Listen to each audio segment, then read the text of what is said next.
नमस्कार, राज की बात लेकर हाजिर हूं मैं राज ठाकुर आपके साथ। आज बात होगी 2024 से पहले शक्ति प्रदर्शन की।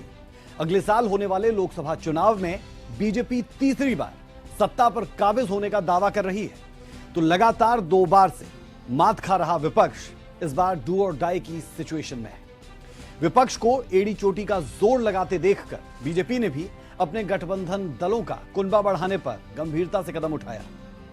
दोनों खेमों के बीच अपनी अपनी ताकत बढ़ाने की पुरजोर कोशिश का ही नतीजा है कि विपक्ष ने जहां बेंगलुरु में पटना मीटिंग से आगे का खाका खींचा, तो बीजेपी ने भी देश की राजधानी दिल्ली में 38 दलों के साथ अपने बढ़ते कुनबे का प्रदर्शन किया। इसी के इर्द गिर्द हमारा आज का कार्यक्रम रहने वाला है, जिससे जुड़े कुछ सवाल जो जहन में आते हैं। सबसे पहला सवाल ये, महागठबंधन की बैठक से क्या निकला? विपक्ष की बैठक में कितने दल पहुंचे? इन सियासी दलों की लोकसभा में क्या ताकत है? एनडीए की बैठक में क्या खास हुआ? लोकसभा में एनडीए की क्या स्थिति है? एनडीए की बैठक में कितने दल शामिल हुए? कुछ ऐसे ही सवाल जिन पर आज हमारी नजर रहने वाली है। तो कहीं मत जाइए, देखते रहिए राज की बात। लड़ाई एनडीए और इंडिया के बीच में है। इंडिया जीतेगा, भाजपा हारेगा। गाइड कुछ है, हाल कुछ है, लेबिल कुछ है और माल कुछ है।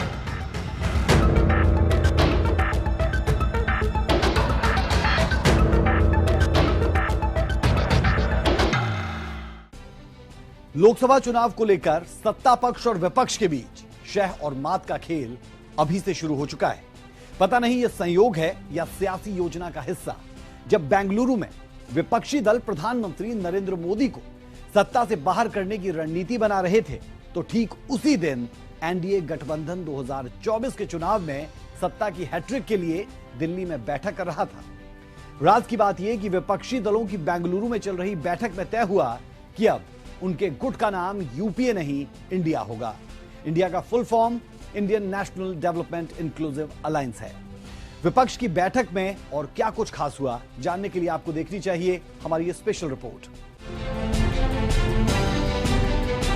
कश्मकश और अनिश्चितताओं के बीच भी विपक्षी दलों की बैठक तय समय पर हुई।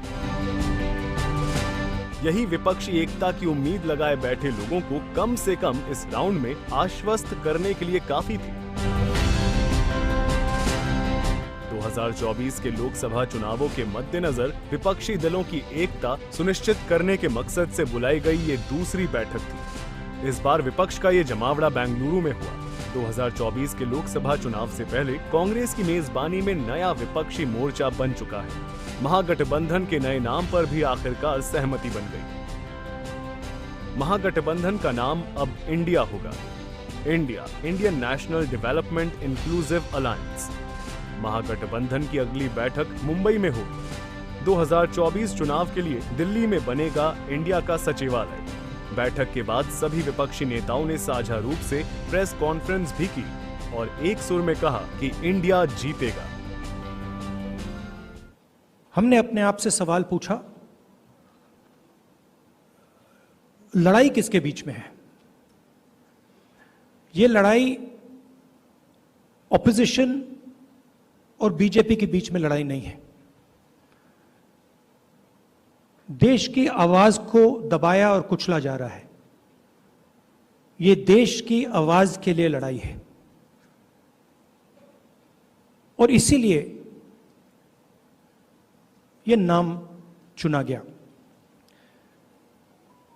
Indian national developmental inclusive alliance. मतलब इंडिया। लड़ाई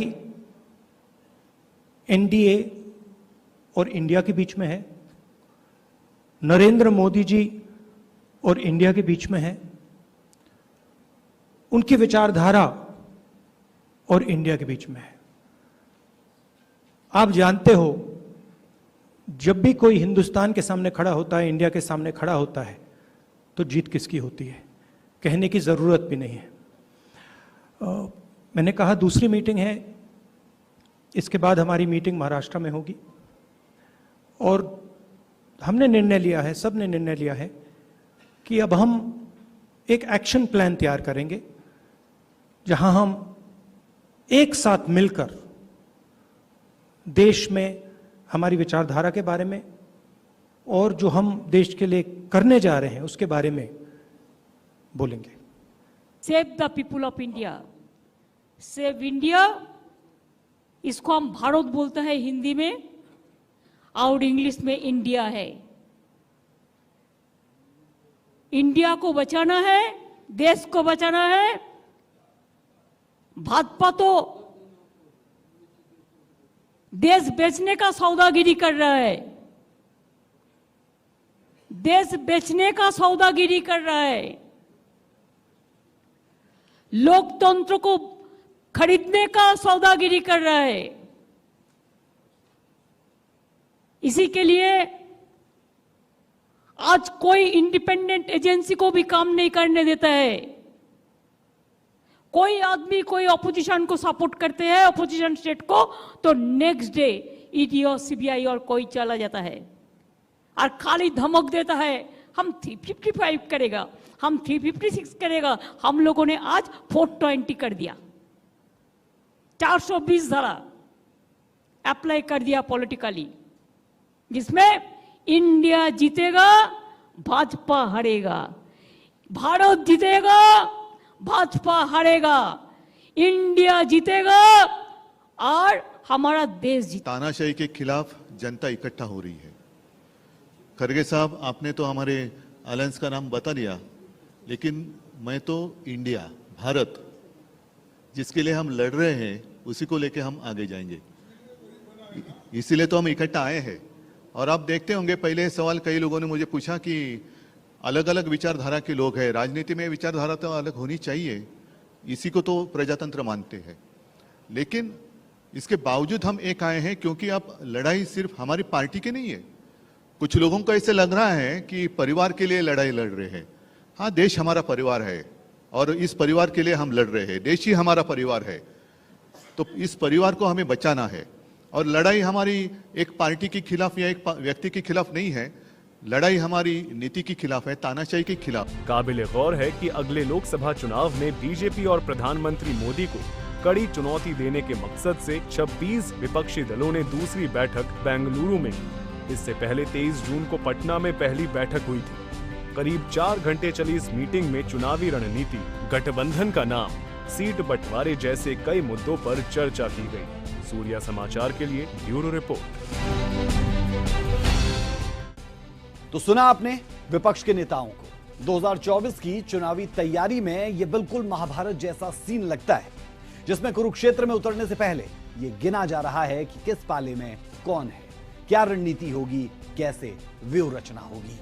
लेकिन यह जानना सबसे पहले जरूरी हो जाता है कि विपक्ष के दावों में कितना दम है, लोकसभा में विपक्ष की सियासी ताकत क्या है। राज की बात यह कि विपक्ष कुनबा अब 24 दलों का हो चुका है। पेश है ये रिपोर्ट।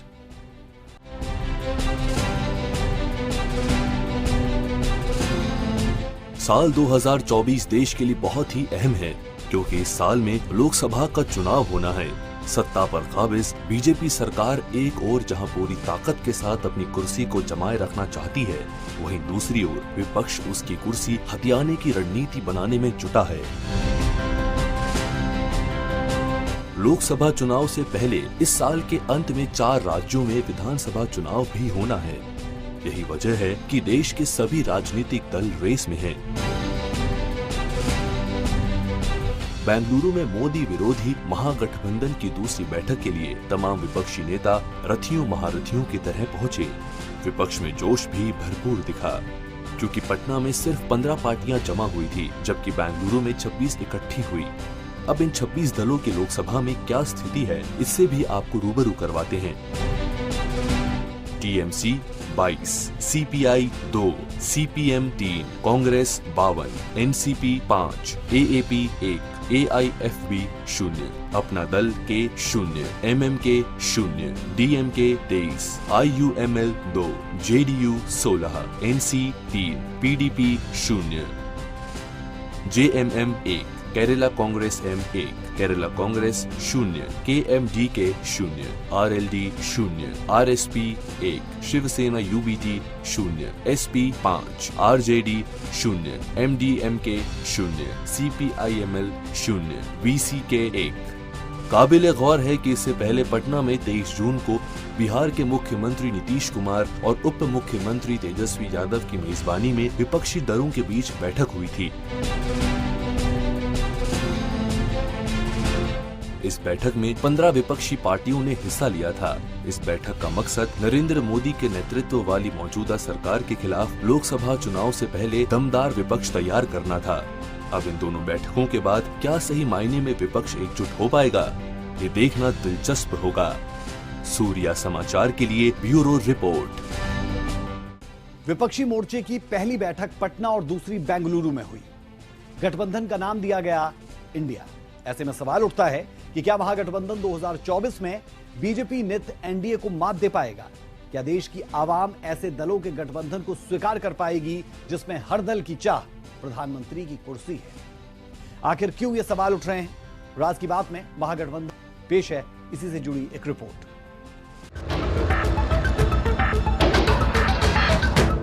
गाइड कुछ है, हाल कुछ है, लेबिल कुछ है और माल कुछ है। मिशन 2024 से पहले पटना और अब बेंगलुरु में इकट्ठा हुए 26 दलों की ये दूसरी बैठक थी। उम्मीद थी कि बैठक में कुछ बड़े फैसले निकलकर सामने आएंगे। विपक्ष की तरफ से कहा गया कि यह बैठक देश के लोकतांत्रिक ढांचे को बचाने के लिए है, लिहाजा सभी विपक्षी राजनीतिक दल एक साथ आए हैं और 2024 में सरकार बनाएंगे। हालांकि 2024 के लोकसभा चुनाव में कुछ वक्त और माह बाकी हैं, लेकिन बीजेपी के खिलाफ चुनावी रण में संयुक्त मोर्चे की रफ्तार और एकता पर संशय बरकरार है। सबकी अपनी महत्वाकांक्षाएं हैं और अपनी पकड़ और पहुंच। इकलौती कांग्रेस को छोड़ दें तो शायद ही किसी दल की अपने राज्य से बाहर कोई जनाधार या वजूद है। ऐसे में सवाल कई हैं, क्या गठबंधन 2024 में कुछ करामात कर पाएगा? खैर, ये तो भविष्य के गर्त में है, लेकिन फिलहाल तो टीएमसी कह रही है चल के इंडिया, कांग्रेस कह रही है इंडिया जीतेगा। अरे भाई, इंडिया तो हमेशा विजयी ही रहा है। अपनी बताएं, क्या रहेंगे मुद्दे और कौन होगा चेहरा? फिलहाल तो महागठबंधन को देखकर यही लगता है कि एक अनार 100 बीमार, क्योंकि प्रधानमंत्री की कुर्सी एक है और चाहत बैठक में शामिल हर चेहरे की है। अब चलिए ये जानने का प्रयास करते हैं कि आखिर विपक्षी दलों की इस महाबैठक पर सवाल क्यों खड़े हो रहे हैं। दरअसल इसकी शुरुआत नेतृत्व से होती है। प्रधानमंत्री नरेंद्र मोदी के नेतृत्व वाली बीजेपी के साथ सीधे मुकाबले में विपक्ष को एकजुट होकर लड़ने के लिए एक चेहरे की जरूरत है, जो फिलहाल बैठक में नजर नहीं आता है। भारत जोड़ो यात्रा के बाद जाहिर तौर पर राहुल गांधी की छवि थोड़ी बेहतर हुई, लेकिन जमीनी हकीकत कुछ और ही है। उनकी यात्रा कोई ठोस राजनीतिक संदेश देने में नाकाम रही है। ऐसे में देश की आवाम जब देखेगी कि नरेंद्र मोदी के मुकाबले कौन, तो ऐसे में राहुल गांधी के नाम पर क्या विपक्ष भी मोहर लगा पाएगा? ये यक्ष प्रश्न जरूर विपक्षी दलों के सामने खड़ा होगा। दूसरा, भले ही ये काल्पनिक बीजेपी विरोधी गठबंधन किसी को भी अपने नेता के रूप में पेश किए बिना लड़ने का फैसला कर ले, लेकिन उनके साझा एजेंडे में मोदी हटाओ के अलावा कोई ठोस एजेंडा नजर नहीं आता। विपक्ष के पास मोदी सरकार के खिलाफ कोई ऐसा एजेंडा नहीं है जिसमें पुख्ता तौर पर वो ये कह सकें कि लोकतंत्र खतरे में है, क्योंकि देश की जनता जनार्दन लोकतंत्र के महापर्व पर यह मूल्यांकन जरूर करेगी कि देश किसके हाथ में सुरक्षित है, चाहे बात आंतरिक सुरक्षा की हो या फिर बाह्य सुरक्षा की। 26 दलों की इस महाबैठक को एकजुट करने का काम नीतीश कुमार ने बखूबी किया, लेकिन क्या उनके माथे पर से पलटू चाचा का तमगा हट जाएगा? क्या उनके नाम पर विपक्ष एक मत हो पाएगा? क्योंकि ममता बनर्जी की अपनी महत्वाकांक्षाएं हैं और उनके अपने राग हैं। कमोबेश सभी विपक्षी दल जिनका कुछ रसूख है, वो अपने राज्य के प्रतिद्वंदी को भला कैसे प्रधानमंत्री पद के तौर पर देख सकता है? पूर्वांचल में कहावत है, खेलब न खेले देव, खेलवे बिगाड़ब। कहने का भाव है कि मैं नहीं तो कोई और नहीं। ऐसे में कैसे उम्मीद की जाए कि महागठबंधन सफल हो पाएगा, खासकर तब जब राजनीति के चाणक्य कहे जाने वाले शरद पवार की पार्टी पहले ही दो फाड़ हो गई है। वहीं शिवसेना भी दो हिस्से में बंट चुकी है और अब कहा जा रहा है कि नीतीश बाबू के दल की भी हालत खस्ता ही है। आपको बता दें कि 2014 से पहले लोगों ने लगभग यही निष्कर्ष निकाल लिया था कि भारत में बहुदलीय लोकतंत्र ही रहेगा, जो कि विफल रहा। नरेंद्र मोदी के नेतृत्व में एनडीए की प्रचंड जीत के बाद विपक्ष के तमाम दावे और आंकड़े धरे के धरे रह गए। यानी अब लोग चाहते हैं कि देश में सशक्त सरकार हो। एक और कारण जो विपक्षी मोर्चे पर सवाल खड़ा करते हैं वो है एकजुट विपक्ष का विचार, जो महज दिखावा लगता है, क्योंकि आंतरिक विरोधाभास साफ नजर आ रहा है। ममता बनर्जी से लेकर शरद पवार और केसीआर तक ज्यादातर दल कांग्रेस से ही अलग हुए दल हैं। ऐसे में क्या राष्ट्रीय स्तर पर कांग्रेस को बिग ब्रदर के रूप में ये दल स्वीकार कर पाएंगे? वहीं क्या कांग्रेस नए सहयोगियों को समायोजित करने के लिए अपने आंतरिक समीकरण बिगाड़ेगी? आपको बता दें कि वर्तमान में जिस तरह से बीजेपी जमीनी स्तर पर काम कर रही है, जिस सोच, रणनीति और विचारधारा पर काम कर रही है, वहां कोई और दल पहुंचता हुआ नजर नहीं आ रहा है। सुनिए राजनीतिक विश्लेषक गुरमीत सिंह ने क्या कहा। इसके टिकाऊ होने के रास्ते में जाहिर सी बात है कि जो महत्वाकांक्षा है नेताओं की, वो एक बड़ी चुनौती रहेगी। ममता बनर्जी के अपने राजनीति करने का तरीका है, नीतीश कुमार का अपना तरीका है, अरविंद केजरीवाल का अपना तरीका है, तो इस तरह से बहुत सारे, अखिलेश यादव का अपना तरीका है। तो ये सारे लोग आएंगे इकट्ठे और उसमें वो किस तरह से, लेकिन उन सबको अब ये समझ में आ गया है कि अगर वो नहीं भी इकट्ठे आएंगे तो फिर भी उनके लिए कोई राजनीति में बहुत ज़्यादा विकल्प बचते नहीं। जिस तरह से अगर वो भारतीय जनता पार्टी ने अपना दबदबा कायम किया है यहाँ तक कि उन राज्यों में भी जहाँ वो पहले नहीं थे, तो और कांग्रेस भी इस बात के लिए लगभग तैयार लगती है। महत्वाकांक्षा कई बार लोग मजाक में कहते हैं कि राहुल गांधी की तो लगती ही नहीं है महत्वाकांक्षा। दूसरा, इसमें भी कोई दो राय नहीं कि अलग अलग नेता हैं, लेकिन इस समय फिलहाल सीनियरिटी के हिसाब से देखा जाए तो नीतीश कुमार जो है वो जरूर अपने लिए कुछ अवसर देख रहे होंगे, एटलीस्ट दावेदारी तो रख ही सकते हैं। और मुख्यमंत्री वैसे भी वो इतना ज़्यादा रह लिए कि शायद बोर भी हो गए होंगे मुख्यमंत्री रह के। ये सच है कि एक साथ हाथ उठाने और प्रेस कॉन्फ्रेंस करने भर से बीजेपी को हरा पाना फिलहाल तो संभव नजर आता नहीं। एक बात ये भी तय है कि विपक्ष के एक होते ही नरेंद्र मोदी के प्रहार विपक्ष पर और गहरे हो जाएंगे, जिसकी बानगी प्रधानमंत्री नरेंद्र मोदी देते रहते हैं। आज देश के लोग 2024 चुनाव में फिर एक बार हमारी सरकार वापस लाने का मन बना चुके हैं, निर्णय ले चुके हैं। ऐसे में भारत की बदहाली के जिम्मेदार कुछ लोग अपनी दुकान खोलकर बैठ गए हैं। इन्हें देखकर मुझे एक कविता की कुछ पंक्तियां याद आती हैं। एक कवि महाशय ने अवधी में लिखा था, ये अवधी भाषा में लिखी गई कविता है। गायित कुछ है, हाल कुछ है, लेबिल कुछ है, माल कुछ है। 24 के लिए 26 होने वाले राजनीतिक दलों पर यह बड़ा फिट बैठता है। गायित कुछ है, हाल कुछ है, लेबिल कुछ है और माल कुछ है।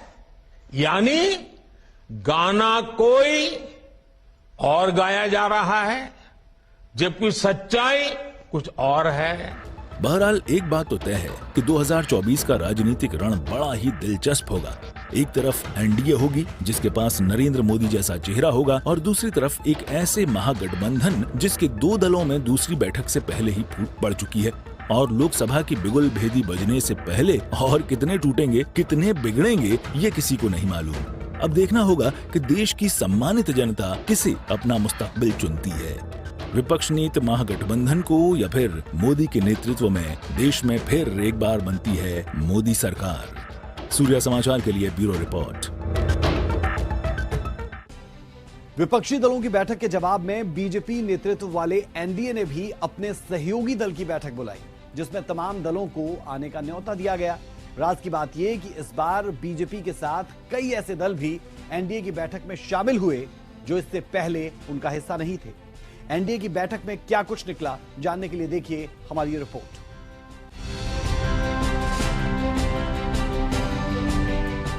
देश में होने वाले आगामी लोकसभा चुनाव के लिए सभी दलों ने तैयारियां शुरू कर दी हैं। एक ओर जहां विपक्ष के 26 दलों की 2 दिवसीय बैठक बेंगलुरु में हुई, वहीं इसके जवाब में एनडीए के 38 घटक दलों का जमावड़ा आज दिल्ली में बखूबी देखने को मिला। प्रधानमंत्री नरेंद्र मोदी भी इस बैठक में भाग लेने पहुंचे। मीटिंग में हिस्सा लेने से पहले प्रधानमंत्री ने ट्वीट कर लिखा,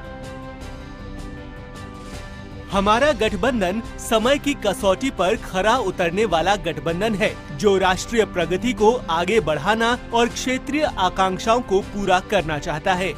खास बात ये है कि अपने मौजूदा गठबंधन सहयोगियों के साथ साथ बीजेपी ने कई नए और कुछ पूर्व सहयोगियों को भी एक साथ लाने के लिए निमंत्रण दिया। ऐसा इसलिए क्योंकि बीजेपी अपने मौजूदा सहयोगियों के साथ रिश्तों को और ज्यादा मजबूत करना चाहती है और पूर्व सहयोगियों के साथ रिश्तों को सुधारना चाहती है।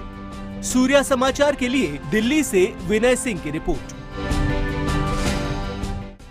राज की बात ये कि इंडिया और एनडीए दोनों ही गठबंधन में कई दल ऐसे हैं जिनकी लोकसभा में कोई सीटें नहीं, कोई आधार नहीं। अब महागठबंधन का सियासी वजूद क्या है, इससे तो हम आपको पहले ही रूबरू करवा चुके हैं। अब एनडीए की लोकसभा में क्या स्थिति है, ये जानने के लिए देखिए हमारी रिपोर्ट। बेंगलुरु में विपक्षी दलों की बैठक के बीच दिल्ली में एनडीए ने भी बैठक बुलाई।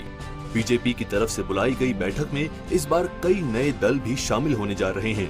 वहीं दशकों तक बीजेपी का साथ निभाने वाले कुछ दल अब बीजेपी के साथ नहीं हैं। अब आपको उन नई पार्टियों के नाम गिनवाते हैं जो इस बार एनडीए की बैठक का हिस्सा बने हैं। चिराग पासवान एलजेपी-आर, जीतन राम मांझी हिंदुस्तानी आवाम मोर्चा, उपेंद्र कुशवाहा राष्ट्रीय लोक समता पार्टी, अजीत पवार एनसीपी, अजीत गुट, मुकेश सहानी वीआईपी, ओम प्रकाश राजभर सुभा सपा। चलिए अब आपको लोकसभा में एनडीए की स्थिति की भी जानकारी देते हैं। बीजेपी 301, शिवसेना शिंदे 13, एलजेपी 6, शिरोमणि अकाली दल 2, अपना दल एस 2, अन्य 9। काबिल गौर है कि एनडीए की 38 पार्टियों में से 13 पार्टियां ऐसी हैं जिनके लोकसभा में एक भी सीट नहीं है। एनडीए में शामिल हुए दलों की संख्या विपक्ष की बैठक में शामिल पार्टियों की संख्या से 12 ज्यादा है। सूर्या समाचार के लिए ब्यूरो रिपोर्ट। और चलिए अब आपको एक और रिपोर्ट दिखाते हैं जिसमें इंडिया और एनडीए दोनों दलों के जो नेता है वो एक दूसरे को लेकर क्या सोचते हैं। ये रिपोर्ट देखें। 2024 का चुनाव नजदीक है और अब तमाम राजनीतिक पार्टियों में एक दूसरे से ज्यादा दिखने की होड़ लगी है। इसी कड़ी में जहां एक और बेंगलुरु में महागठबंधन की बैठक हुई तो वहीं दिल्ली में एनडीए ने शक्ति प्रदर्शन किया। इसी को लेकर बीजेपी के राष्ट्रीय महासचिव तरुण चुघ ने महागठबंधन पर करारा प्रहार किया। उन्होंने कहा कि विपक्ष का कोई नेता नहीं है, देश को लूटने वाले लोग इकट्ठा हुए हैं।